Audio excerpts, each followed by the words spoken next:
because you are not defined by your debt.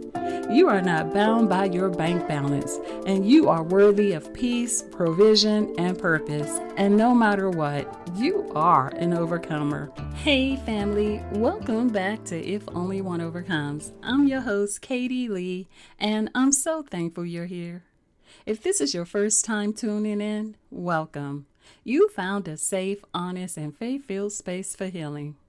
This podcast isn't just for people recovering from trauma. It's for anyone who has ever been through hard seasons. Whether life hit you unexpectedly, your dreams got delayed, or you have ever felt like you had to rebuild from the ground up, you belong here. Over the past few episodes, we've been walking through what it looks like to rise up after life knocks you down. We talked about living boldly and fearlessly in episode 19, and about trusting God's timing in episode 20. And today, we're diving into a topic that touches so many of us, often silently and with shame. This is episode 21, Overcoming Financial Trauma. Because money wounds are real, and healing financially is just as spiritual and emotional as any other kind of recovery. So what is financial trauma? Financial trauma can stem from a sudden job loss, mounting debt, or a business failure. But it's not just about numbers. It's about what those losses do to your heart, your confidence, and your sense of stability. You may have experienced sleepless nights, anxiety when checking your bank account, or even a deep fear that you'll never catch up. That's not just stress, it's trauma, and it deserves healing. So what is the emotional and mental impact of financial trauma? It can cause shame that keep you silent, fear that paralyzes progress, self-doubt that whispers you'll never recover. The stress of financial loss can affect your relationships, mental health, and overall well-being. You see, money wounds can lead to us feeling unworthy, not just of wealth, but of peace, joy, and even God's blessings. But here's the truth. Your worth is not tied to your wallet, and your past losses, they don't disqualify you from God's provision. So let's take a look at two biblical truths on what God says about provision. Philippians 4:19, and my God would meet all your needs according to the riches of his glory in Christ Jesus. Proverbs 3:9-10, honor the Lord with your wealth. Then your barns will be filled to overflowing. God is not limited by your past. He is a provider, and he's not done writing your story, even your financial one. So let's take a look at 5 practical steps to rebuilding financial confidence. 1.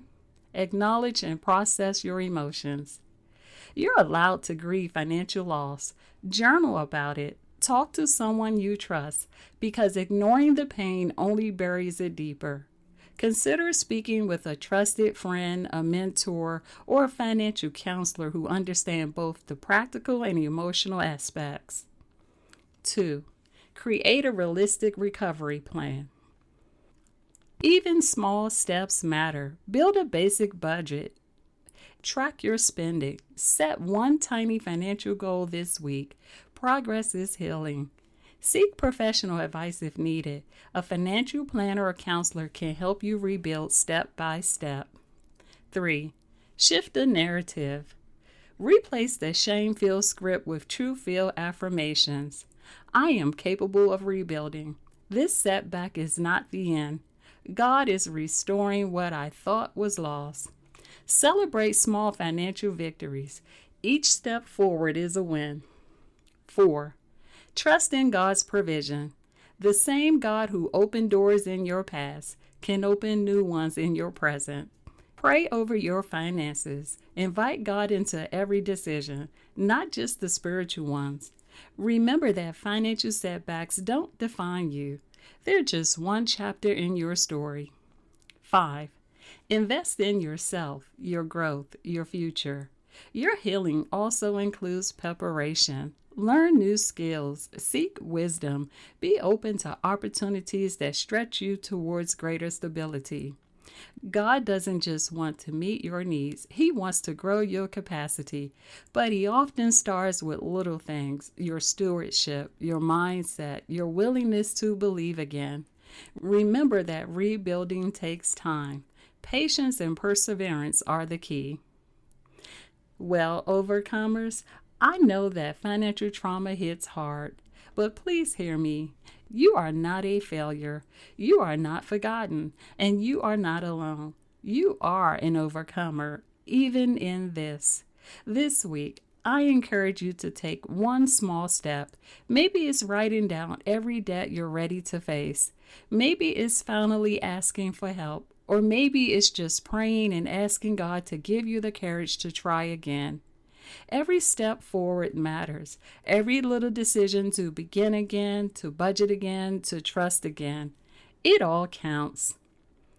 Now, if this episode resonated with you, I would love for you to share it with a friend who might be struggling in silence. Financial trauma can be isolating, but it does not have to be.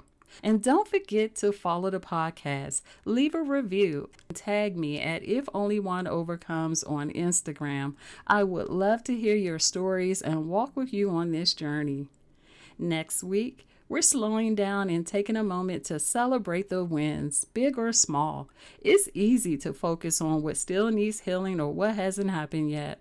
But in episode 22, we're acknowledging how far you've come, because growth deserves to be honored. And healing isn't just about surviving, it's about thriving in the journey.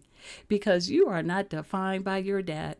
You are not bound by your bank balance, and you are worthy of peace, provision, and purpose. And no matter what, you are an overcomer.